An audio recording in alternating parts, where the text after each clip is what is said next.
मित्र, जैसा कि हम सभी जानते हैं कि हिंदू धर्म में भगवान शिव को सृष्टि का संहारकर्ता माना जाता है। साथ ही भगवान शिव को और भी कई नामों से पूजा जाता है और इन्हीं नामों में से भगवान शिव का एक नाम नीलकंठ भी है। जैसा कि हम सभी जानते हैं कि भगवान शिव को यह नाम समुद्र मंथन के बाद विष पीने के कारण मिला था। लेकिन मित्रों, क्या ये बात आपको पता है कि भगवान शिव ने विष को अपने गले में ही क्यों रोक लिया था? और अगर वो उस विष को निगल जाते तो क्या होता?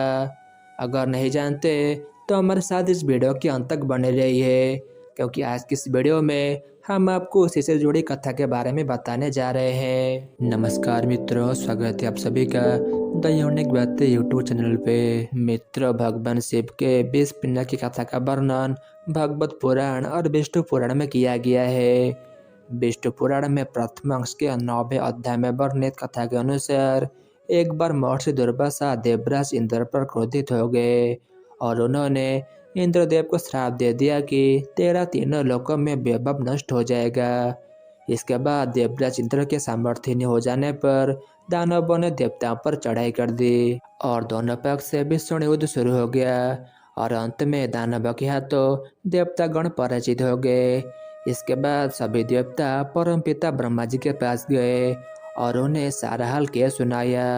तब ब्रह्मा जी ने कहा, हे देवगणों, आप सब प्रभु विष्णु जी के शरण में जाइए, वहीं आप सभी को इस संकट से बाहर निकाल सकते हैं। इसके बाद ब्रह्मा जी देवताओं को साथ लेकर वैकुंठ पहुंचे और वहां पहुंचकर सभी ने भगवान विष्णु की स्तुति की। उनकी स्तुति से प्रसन्न होकर भगवान विष्णु ने देवताओं से उनके आने का कारण पूछा। तब देवताओं ने कहा, हे नारायण, हम दानवों से परास्त होकर आपके शरण में आए हैं, कृपा करके आप अपने तेज से हमें सशक्त कीजिए।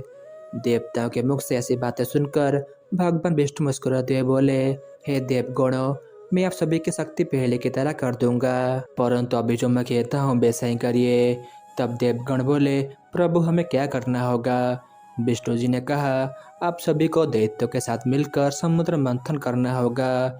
इस मंथन से अमृत निकलेगा, जिसको पीने के बाद आप सभी अमर हो जाएंगे और फिर कोई भी आपको परास्त नहीं कर पाएगा।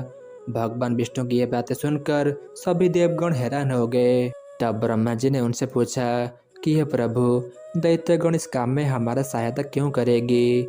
ये बातें सुनकर भगवान विष्णु ने जवाब दिया कि आप सभी इस समय दैत्यों के पास जाए और उनसे संधि करें। दैत्यों को बताए कि समुद्र मंथन से जो कुछ भी प्राप्त होगा उसमें वे भी समान के भागीदारी होंगे। समान भागीदार की बातें सुनकर देवताओं ने कहा, हे प्रभु, इसका अर्थ तो ये हुआ कि दैत्य भी अमृत पीकर अमर हो जाएंगे। देवताओं की ये बातें सुनकर भगवान विष्णु पुनः मुस्कुराते हुए बोले कि नहीं, ऐसा नहीं होगा, क्योंकि मैं कुछ ऐसे उपाय करूंगा जिससे असुरों को अमृत नहीं मिल पाएगा और उनके हिस्से में समुद्र मंथन का कलश ही आएगा। भगवान विष्णु की ये बातें सुनकर देवगण अत्यंत प्रसन्न हो गए और भगवान विष्णु को प्रणाम कर असुरों के पास चले गए। वहां पहुंचकर देवता ने असुरों को समुद्र मंथन की सहायता करने के लिए कई प्रकार के प्रलोभन दिए, जिससे सारे असुर इस कार्य में उनकी मदद करने के लिए राजी हो गए। इसके बाद मंत्राचल पर्वत को मंथने और नागराज वासुकी को मंथन की डोरी बनाकर समुद्र मंथन का कार्य आरंभ किया गया। वासुकी का मुंह दैत्यों की तरफ था, जबकि पूछ देवताओं की ओर, और मंत्राचल पर्वत को नीचे से भगवान विष्णु ने कछुआ के रूप में पकड़ रखा था। समुद्र मंथन से सबसे पहले हलाहल का विष निकला। उस विष की ज्वाला से देवता और दैत्य जलने लगे और उनकी कांति फीकी पड़ने लगी। इस पर सभी ने मिलकर भगवान शिव की प्रार्थना की।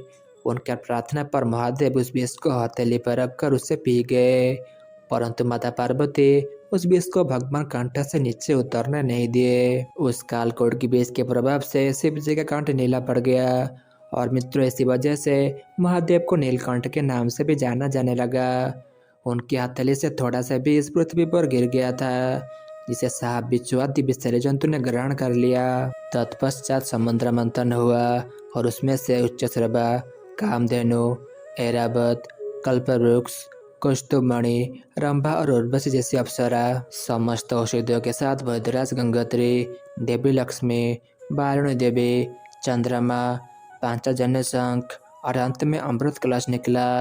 अमृत कलश निकलते ही देव और दैत्य में उसको पाने के लिए संघर्ष शुरू हो गया। ये देखकर भगवान विष्णु मोहिनी रूप में अवतरित हुए और अपनी सुंदरता से दैत्यों को धोखे में रखकर उन्हें बारूणी मदिरा और देवताओं को सारे अमृत पिला दिया।